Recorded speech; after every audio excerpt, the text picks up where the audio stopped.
What's up, and welcome to another edition of Locked On NBA, the biggest stories with the local experts. I'm your host, Jackson Gatlin, also host of Locked On Rockets right here on the Locked On Podcast Network. Today, we're chatting with Matt George from Locked On Kings to discuss what have been the keys to unlocking the number 2 offense in the NBA for the Sacramento Kings, as they are now the number 3 seed in the Western Conference. How important is Domantas Sabonis' role, and why has DeAaron Fox been so effective in the clutch this season? But first, today's episode is brought to you by Prize Picks. Next game, how about Luka Doncic to score more than 26.5 points? What about LeBron James to have more than 7.5 rebounds? Or maybe John Morant to have less than 8.5 assists? Maybe Steph Curry to have more than 3.5 three-pointers made? What is Prize Picks? It's daily fantasy sports, but how does it work? Basically, you pick 2 to 6 players, and if they score more or less than their Prize Picks projection, you can win up to 25 times back on your money on any entry that you submit. There's no competing against other people. It's just you versus the projections available. Prize Picks offers projections on any sport that you watch. That includes NBA, NFL, MLB, NHL, PGA, you name it, they've got you covered over at Prize Picks. Entries can be made in 60 seconds or less. It's that simple. They're safe and offer incredibly fast withdrawals, currently operational in over 30 states and Canada. Download the Prize Picks app or go to prizepicks.com to sign up and play daily fantasy sports. First-time users can receive a 100% instant deposit match up to $100 with promo code LOCKEDON. If you deposit $100, Prize Picks will give you $100. If you deposit $50, Prize Picks will give you $50. Don't forget to enter promo code LOCKEDON at sign up for an instant deposit match up to $100. Joining us now is the host of Locked On Kings, Matt George. You can find wherever you listen to your podcasts and on YouTube by just searching Locked On Kings. Matt, the Sacramento Kings, number 3 seed in the Western Conference, number 2 offense in the NBA. That's where we're going to start first. What have been the keys this season to unlocking this incredibly potent offense that we see in Sacramento? Well, yes, it is not a dream. The Sacramento Kings are in the 3rd seed in the Western Conference, and we still have to remind ourselves that it's not a dream here in Sacramento, but we're enjoying the ride. Offensively, really, I mean, it all starts and it's all centered around Domantas Sabonis, but I have to make this very clear. Domantas Sabonis is not the best player on this Kings team, but he is the most important player on this Kings team. The best player, that title goes to DeAaron Fox. And the reality is, whether you're talking best or most important, neither of those two guys care about that conversation. All they care about is winning. And the Sacramento Kings are winning because offensively, for 3 to 3.5 quarters, they're able to run completely through Domantas Sabonis. Mike Brown and his coaching staff have established a system where Domantas Sabonis can almost exclusively do what he wants. And Sabonis is so easy to play through because he's so willing to set up his teammates, whether it's DHOs, dribble handoffs, which is all most of the connections you'll see with Kevin Huerter come off of dribble handoffs, or just the basic pick and roll, or sometimes with Sabonis pick and pop. He's also extended his range a little bit. The 3-point shot has slowed down a little bit, but is significantly better this season than it has been in seasons past. So Sabonis can do so many things. Plus he can score in the post and around the basket when he wants to too. He's a monster on the glass. Just came off the last week's Western Conference Player of the Week, where he averaged a triple-double, missed a game because of a non-COVID related illness, came back, and in a win over the Oklahoma City Thunder, dropped a triple-double in his first game back. So Sabonis is 1 triple-double away from tying the sack franchise, or rather sack era Kings record for triple doubles in a season, which is at 6. He has 5 right now. He's definitely going to get that probably here in the very near future. But everything for 3 to 3.5 quarters goes through Sabonis. And then when it comes to the 4th quarter, when it comes to clutch time, DeAaron Fox has completely mastered that role, to where Mike Brown's rotations are set up to where Fox is actually one of the first people to exit the game in the 1st quarter. He staggers his lineup so that Fox and Sabonis are on the floor. One of Fox and Sabonis is on the floor at all times.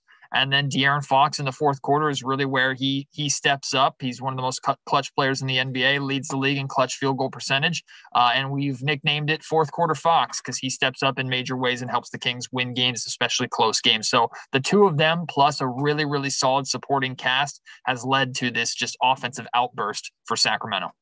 Yeah, I mean, I love the 4th quarter Fox nickname. And just to point out the stats here, he's got 108 clutch time points in just 82.8 minutes. That's kind of absurd to think about. Matt, how has he been so effective in the 4th quarter? What is different for him this season? What's different about the Kings that is allowing him to be, so clutch? Well, number one, he gets wherever he wants on the floor. Like, you cannot stop De'Aaron Fox from getting to his spots. And his favorite spots on the floor are actually the elbow jumper. Like, his mid-range game is something that he's really worked on. And he showed off a lot last season, although it was kind of brushed under the rug with how bad the Sacramento Kings were. He is really elite at getting to his mid-range spots. Plus, you have to respect him so much with his speed and his burst that he has. Early on in his career, the first couple of years, he just used to rely on raw speed, so much so that at times he was a little out of control. Now he's controlled, but has this burst to where if you decide to close out on him or attempt to stay in front of him, or he can cross over or go past you, get a layup at the rim. Plus, his three-point shot is significantly better, and he is a respectable three-point shooter to where you now have to gamble on allowing him the space to hit that outside shot, which he is able to hit and has hit many times in the clutch, or close out on him and watch and wave as he goes right by you. Plus, you can't throw as many doubles at him as you want to because Domantas Sabonis is still on the floor with him. Kevin Huerter's in the corner. Keegan Murray's in the corner. Keegan Murray tied Luka Doncic for second fastest rookie to reach career like 102 3-pointers or something like that. He's been a lights out shooter for Sacramento on the perimeter, plus the additions of guys like Malik Monk. And Malik actually is really struggling from 3-point range this year, which is odd, but Malik's really stepped up as a playmaker. Like Monte McNair, Kings general manager Monte McNair, has done a great job building a supporting cast that not only is good, is NBA caliber, but complements and supports the Fox and the Ox, DeAaron and Domantas, and the things that they do. So that it's all led to everything just working. This team is just working together right now, and that's what's exciting because they've only been together for a handful of months. Well, they've leaned into this new identity, right? And you talk about Sabonis being the most important player to what they're unlocking, what they're doing this season. He's putting up, the averages are kind of crazy, 18.8 points, a league-leading 12.6 rebounds, and a career-high 7.3 assists. It's kind of crazy when you think about maybe some of the pushback that was initially received when the Kings moved on from Tyrese-Haliburton, but now you look at the aftermath of this trade, and Matt, this feels like maybe one of the rare win-win trades in NBA history where you're looking at what Tyrese is doing with the Pacers, you look at how the success that Sabonis is having with Sacramento, and you're like, yeah, this kind of worked out for both sides. Well, thank you for giving me the opportunity to talk my you-know-what a little bit here, because the way the response to this trade was absurd from the very beginning. Because, yes, I understand Tyrese-Haliburton is an exciting young player, and naturally, no matter what the Sacramento Kings do, there's always going to be the level of it's not going to work simply because they're the Sacramento Kings. It's going to be a failure. But how this trade was broken down by not just fans on social media who are always going to react in extremes on positive or negative sides, but how it was responded to by national media pundits, national media members who claim to watch Kings basketball, but yet never really do. And sometimes, honestly, I don't blame them. Why would you have watched Kings basketball last season or in seasons past? That being said, yeah, the Indiana Pacers got a phenomenal player in Tyrese-Haliburton. Plus, Buddy Hield is playing way better for the Indiana Pacers right now than he really played for Sacramento over the last couple of seasons. So I'm happy for them, and obviously they're overperforming, and I think that's fantastic. It's an excellent win for the Pacers, and even if they weren't playing as well as they were playing this year, I would have said they're set up beautifully building around Tyrese-Haliburton. That being said, the Sacramento Kings got the better player in the trade. Domantas Sabonis, there's only one man in the league doing what Domantas Sabonis can do, and he is a back-to-back MVP with a good chance of being a three-peat in Nikola Jokic. Like, that cannot be ignored. Domantas Sabonis is the foundation of everything the Kings are doing successfully. Plus, a huge part of that trade was unlocking DeAaron Fox. And this wasn't something that we had to wait till this year to see. You saw immediately towards the end of last season before Fox got hurt at the very end of the year, and Sabonis got hurt as well.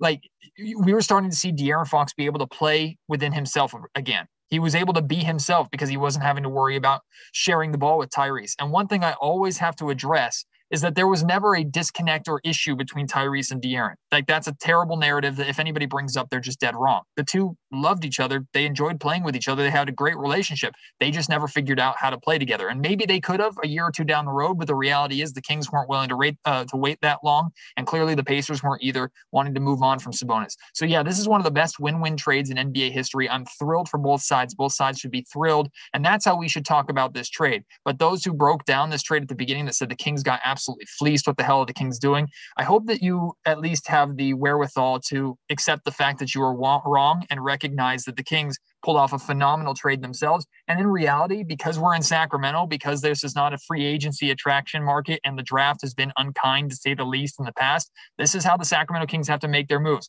Remember the Chris Webber trade that started everything good for the Sacramento Kings in the late 90s and early 2000s? Chris Webber didn't want to come here, and the Kings had to trade Mitch freaking Richmond in order to make it happen. So history repeats itself sometimes. This is what you have to do in Sacramento, and it's been an absolute gold star. Can the Kings maintain a top seed in the Western Conference? Will DeAaron Fox and Domantas Sabonis be all-stars this season? Of course, you all this covered for all of that and more over at Locked On Kings. Matt, I appreciate you stopping by Locked On NBA with me. Always a pleasure, Jackson. And I got to see your Houston Rockets a couple of times in person. I'll tell you what, that Şengün, man, he's an exciting young player too, and he got taught a few lessons by Domantas Sabonis, but he also had a couple moments where I saw a nod of respect from Sabonis too. So, I mean, the Western Conference is just exciting right now. There are a lot of great teams on the rise. I'm glad the Sacramento Kings are finally one of them. Hey, Houston fans, I am so happy.